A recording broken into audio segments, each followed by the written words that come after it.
Hi, I'm Henry Bushnell from Yahoo Hi. Sports. Players in the mix zone talked about how it actually wasn't that discouraging, and they're confident that the finishing will come. Is that your impression? And if so, how do you make sure that they do feel that and they don't get down about not scoring a goal and remain confident that the finishing will come? I mean, it's a process, right? Scoring a goal. You can't just go from back to front to get them. And when you're playing a team that, just sit in a low block and they've got 8 bodies within the width of the goal, or at least the width of the 6, it has to be so concise. And I think in terms of breaking the game down, first half, I felt we didn't find our pocket player quick enough, and made an adjustment at half time, put Mao a little bit higher. And I felt that where we didn't hit the pocket in the first half, the second half we vacated the pocket, so we went from one extreme to another. However, I'm just reading this here, we had 26 shots, 12 shots on target, 67 touches in the box against Costa Rica, all the most in any match in which we failed to score since Opta began detailed data collection on all US women's national team matches in 2015. Listen, if you play a game of percentages or law of averages, we're creating more and more high quality chances, and we're getting more numbers into the key areas, we're getting more touches in the key areas. The last part's the hardest part.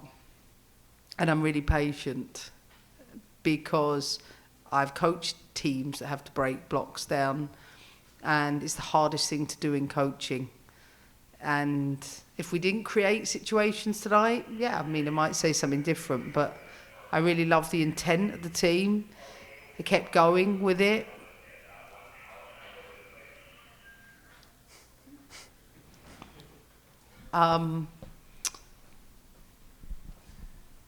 Trin might score a worldie in the last minute, but their goalkeeper's had an outstanding game. And yes, we need to be more clinical. I don't need to state the obvious, but I think that when you've had maybe half a dozen training sessions in total since I've been the coach, I think it's a pretty good return so far. Steve. Hi, I'm Steve Goff from the Washington Post. Rose was pulled out of the lineup at the last minute. What's the concern there? And no risks. Okay. And she was a bit tight in her groin. I took no risks. Same with Jenna, loading. I just took no risks. Same with players that came out 60 minutes. I want to go into the Olympics with everybody available. Was the field condition any factor in those types of decisions? No. Okay. Thanks. Oh, go right there. Right there. Yep. Coach, how difficult was to play against Costa Rica? Yeah, credit to Costa Rica. They did their job. They disrupted the game. They slow the game down. They make it difficult, but they defend well with numbers. And whenever we get momentum, goalkeeper goes down again, or there's a water break. And this part of the game, our players, I think, was an important experience, because I think it's essential when you play a team like Costa Rica who know that they're going to have to defend deep. We have to be mindful of being calm all of the time. And I thought we actually got better with that in the game.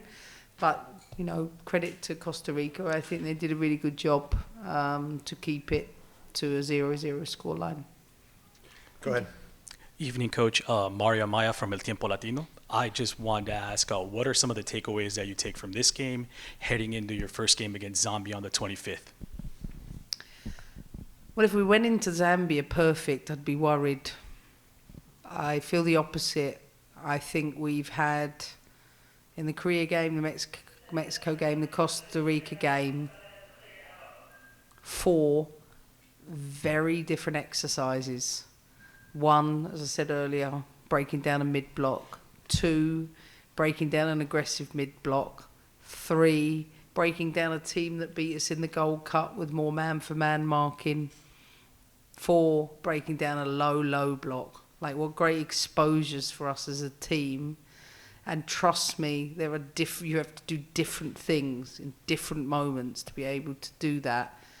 Playing against low blocks for any team in football is the hardest to do. So I think for us is being mindful that if we keep creating chances in the right area, keep getting numbers in the box, keep making,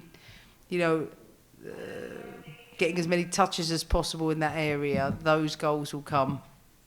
That I'm sure of. Right in front. Just pass the mic up. Any of you guys in the front row that want to talk? Thanks, Andrew. Yeah. Jonathan Tannenwald, the Philadelphia Inquirer. Emma, to the point of bodies in the box and chance creation and all that, how much does who's the 10 matter in that, whether they're coming in from behind or with passing or whatever, because Lindsay and Rose and Jaden are all very different kinds of players, and obviously Rose wasn't available tonight. Yeah, I mean, Lindsay's got great goal threat, and I think, look, I can't quite remember. Did we not score twice that were ruled offside for something? Lindsay being one of them. Football's the game of margins. We score one of them, maybe the game opens up a little bit more. But when it doesn't, and the gaps get a little bit smaller, particularly for the 10, because they have a bank of 4 and another bank of. They have a Christmas tree shape, we call it, a 4, a 3, a 2, and a 1. And they're just really narrow, really compact, really low. So they kill all those central areas. So you have to pull players out, which I thought we did a good job of. But the last part in the box is that little bit of composure, whether it's to find the spare player in the right moment, and whether it's just to execute. When I analyse the chances, should we win the game? Of course we should win the game. But for me, I'm always about analysing what you have to do to be able to ensure that happens, or at least we can get into them positions again and again. I cannot finish the ball for players, but I can certainly coach to put players in positions. Go ahead. Good evening. My name is Will from La Teja, Costa Rica. Costa Rica right now is building a new generation of players, not only with the players but also with the coach. What are your thoughts about what did you see today? Well, they only lost 1-0 to Canada, so we knew coming into this they were a good side, difficult to break down, very determined, persevered within the game. So you have a good foundation. I think it changes if you start to open up a little bit more, but full credit to the coach and the players. Emma, before the game, the crowd on the right side of the field had Return to Glory, a tifo and banner right there with you as your image. Your whole thoughts on just seeing that? It was great. I think Sonnet pointed it out to me. I didn't actually see it because I was diving from the bald eagle that was somewhere, to be honest. But really appreciated that. I told Denise next to me, did you see that? It had already come down, and she said, am I making it up? So thanks for bringing it up again. That was really nice. Go, yeah. Emma, Jason Anderson, USA Today, Pro Soccer Wire. I wanted to ask about, obviously Sophia played most of the minutes tonight at the 9, but you mentioned moving Mal up. Last few seconds, it seemed like Haran was also in that role up high. Just how did you feel those two did in that specific role, given that we haven't seen them there that much with the national team? Mal was, as I said, she can play behind the 9. She can play as the 11. She's got a good goal threat. So she had a good chance in the first half. There was a brilliant combination down the left-hand side between Soph and Mal, and again it goes in the back of the net. We talk about we have a different narrative. When it doesn't go in, it's something else.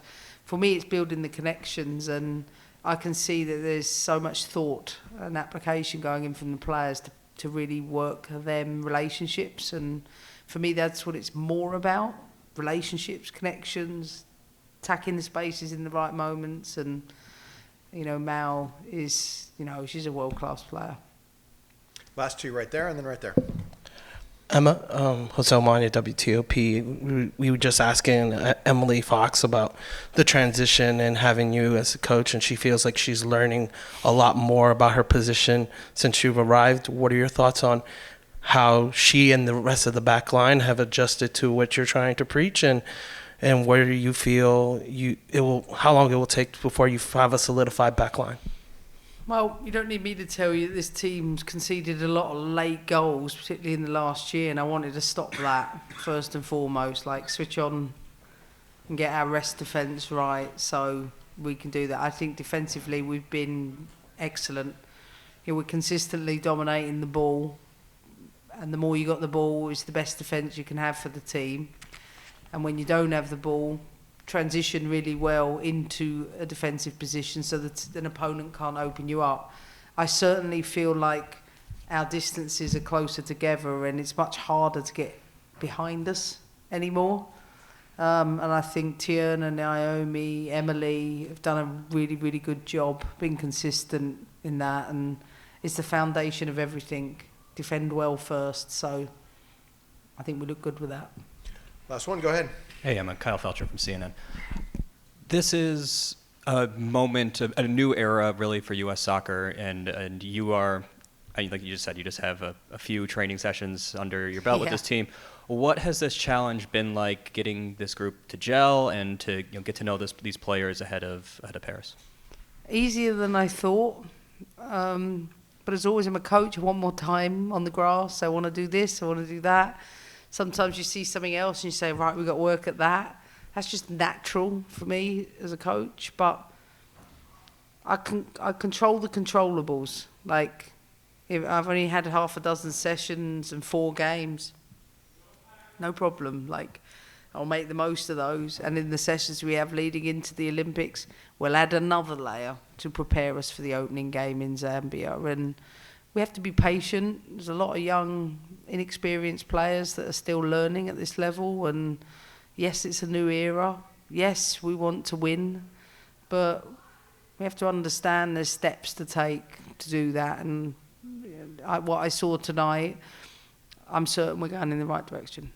Sometimes with a younger group, sometimes they can play free with not knowing that they're supposed to be intimidated by the circumstances. Sometimes they face too much pressure. How are you preparing them for such a major tournament with so many first-time Olympians, first-time major tournament players? A number of ways, I'd say, with that. We do a lot internally in terms of, getting them to focus on the things that happen in our environment.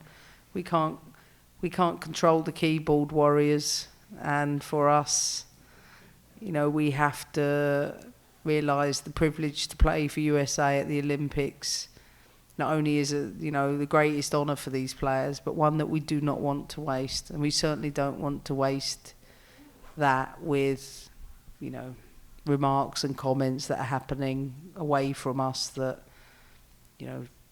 people are entitled to, but we should just focus on ourselves and look after each other. Great. Thanks, Emma. Appreciate it. Thanks everybody. Thanks, guys. We're off to France.